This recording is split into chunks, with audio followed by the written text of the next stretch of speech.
Hey everybody, this is Captain Frugal reporting for duty, giving you my weekly comic book review. So sit back and enjoy.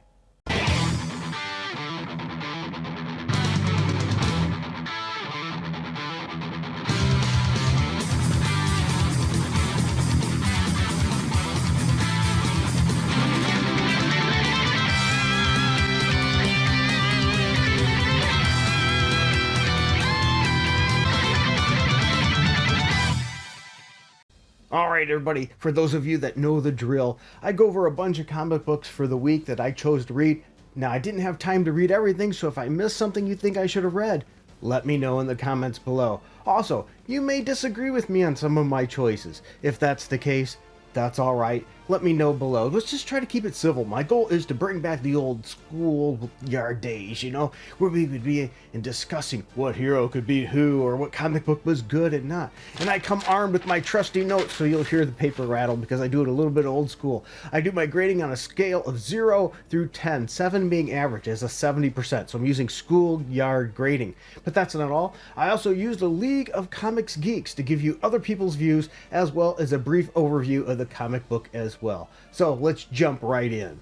Welcome back everybody. Sorry I missed the last episode there. I had too much going on. Not to bore everybody with the details, but you know how they say deaths go in threes. I had deaths in the family, funerals to attend to, and I'm still not quite done in that regard, but I think I got enough time now to start pulling myself back together and get some stuff done. So we're going to start with my trusty notes here. Batman number 156. 183 out of 203 liked it with a 3.8 average rating on League of Comics Geeks, and I gave it a 7.5. Writer is Chip Zdarsky, artist is Tony S. Daniel. It says the Riddler's plans finally revealed, and that's true. The GCPD is closing in on their suspected killer and as well on Batman. Yeah, we got it here. Gordon was framed, yep, and well, he was framed with frames. Using the Mad Hatter's technology, Riddler put them into his frames to control him. Good art in this issue. It's a decent story here, decent action, and decent story progression. That's why I gave this book a 7.5. There's nothing wrong with that. That's strong enough in my opinion. Batman continues to sell well, but will it be the highest seller? Only time will tell. The next one I want to talk about is Shazam!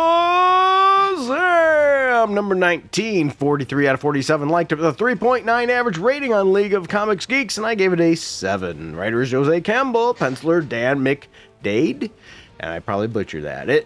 It's brother versus brother in this issue, and Captain versus Commander. Yep, because you know that whole bug thing here going on. As Billy Batson is left with no choice but to confront Freddy and his new superhuman persona. Yes.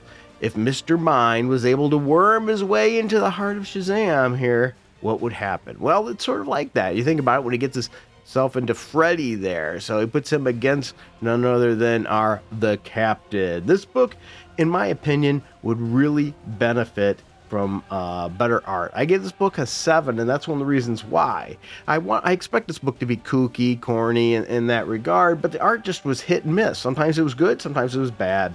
The story's pretty good. It's about jealousy, and I think that's a nice one. So decent story. I gave it a 7. Not the best, but also far from the worst. Hey guys, today's video is sponsored by my wallet. Yeah, I'm not trying to push any kind of wallet or pimp any wallet out. What I mean is it's sponsored by my personal wallet and the cash that comes out of it to pay for these things. If you want to help with this, you can hit like, subscribe, that notification bell. Those are great ways to get started. But if you find yourself in a position where you can help the channel more, we have a Patreon and a subscribe star down below that you can click on those links. And for as little as $1 a month, you'll have special videos and things to just you, music that you can get. Or maybe if you wanted to, a one-time donation just to help out, we have a Streamlabs link down below.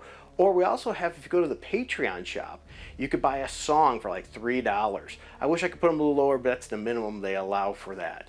So there's lots of options. Sometimes you might even see an Amazon link. If you want to buy anything through Amazon, click on my link first, then go through there. That'll give me a couple pennies possibly that way too as well. So there's lots of ways you can help out the channel, because without you, it would not be possible. So thank you everybody. And let's get back to the video. The next one I want to talk about is Sam Wilson, Captain America #1. Now, this is using the legacy numbers of 767 for Captain America, which this bugs me a little bit because I think if we're going to continue with the legacy numbers, it should be a Steve Rogers book, not a book revolving around Sam Wilson. 92 out of 123 liked it. It was a 3.4 average rating on League of Comics Geeks, and I gave the book a 7. So really, not a strong start. I'm interested to see how issue #2 will do. Anyway, the writers Greg Pak and Evan Narcisi, which I butchered, and artist Valentine D. Larendo and Edir Misasis, which I completely butchered all that. So anyway, the whole reason we have this book, and if you notice right off the cover, you can tell why. We have this book to try to capitalize on the movie coming out. And I get Marvel doing that. There is some good alternate covers for this as well. So anyway, when Captain America attends a birthday party, for Isaiah Bradley nonetheless, he catches wind of the new tech venture that sounds too good to be true. It looks like it is to me. Magnificent floating platforms in the sky where the disenfranchised can apply for land grants and establish their own farms. But after Sam discovers the organization's dark underbelly, he'll have to tangle with the head of security, which is none other than the Red Hulk. Now, this cool thing about this issue, though, is they do use his bird. This is something that makes Falcon different. I'm sorry. Sam Wilson Captain America different. Well, this is, as I said, Sam Wilson taking over. That does bug me. He shouldn't be taking over the legacy title, in my opinion.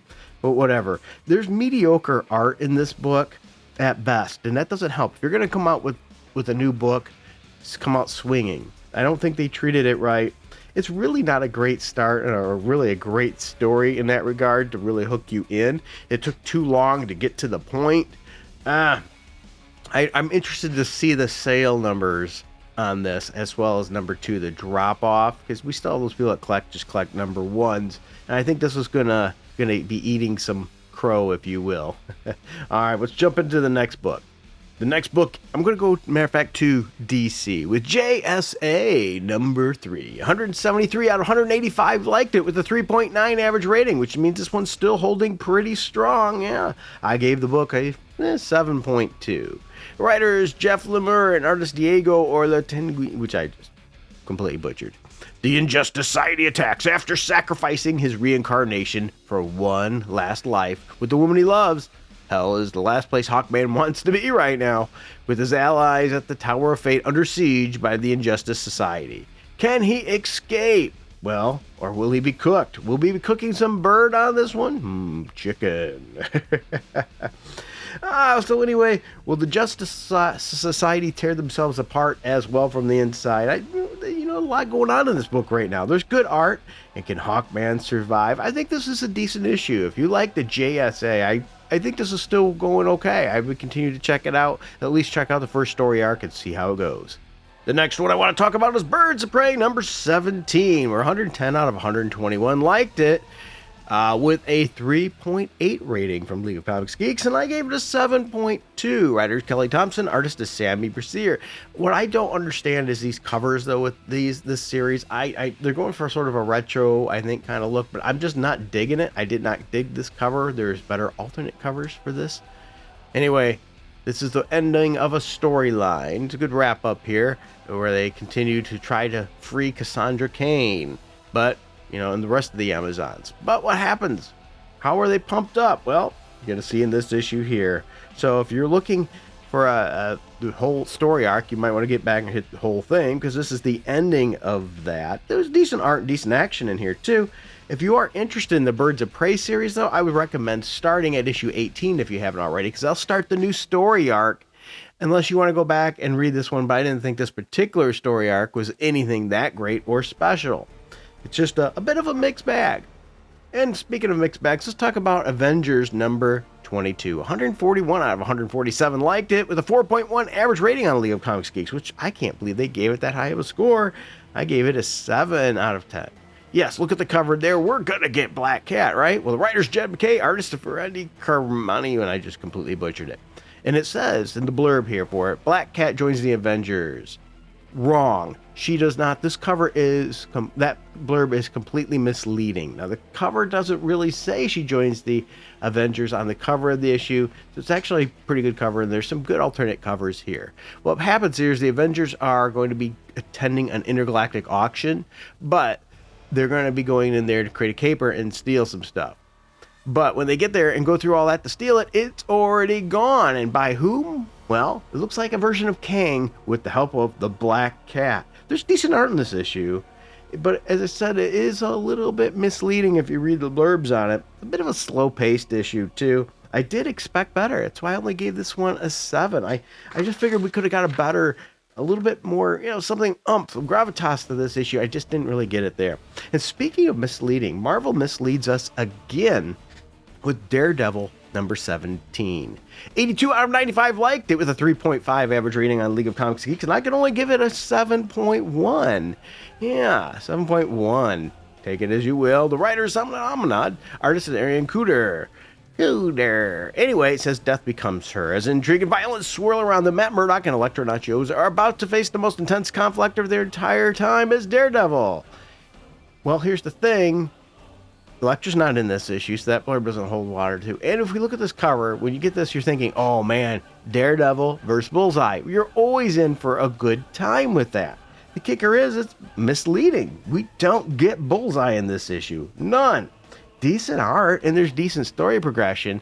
It's just sort of a missell. It's got some good alternate covers, but if you've been reading Daredevil in this storyline, sure, go ahead and read it. But if not, this probably isn't the issue to pick up to start getting into it.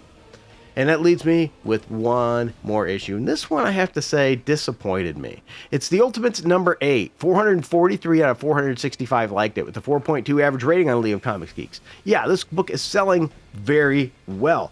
And I get it. Up until this point, I've been really enjoying it. I just think this issue dropped the ball. The writer is Dead's Camp, artist is Juan Ferreri.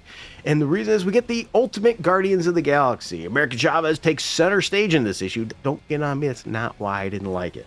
All right, we get introduced to the Guardians of the Galaxy in this universe, but it's really slow and there's way too much exposition in this issue. There's really not much story movement and progression at all. I just found it a bit of a boring issue. It's like they really took the slow pace on this one as much as they can. There's also some alternative covers that are better than the one for the standard issue. I think they dropped the ball on this one. Too slow. They gave a lot. They must be planning on using the Guardians of the Galaxy, maybe do a spin-off with this group or attach them to the story.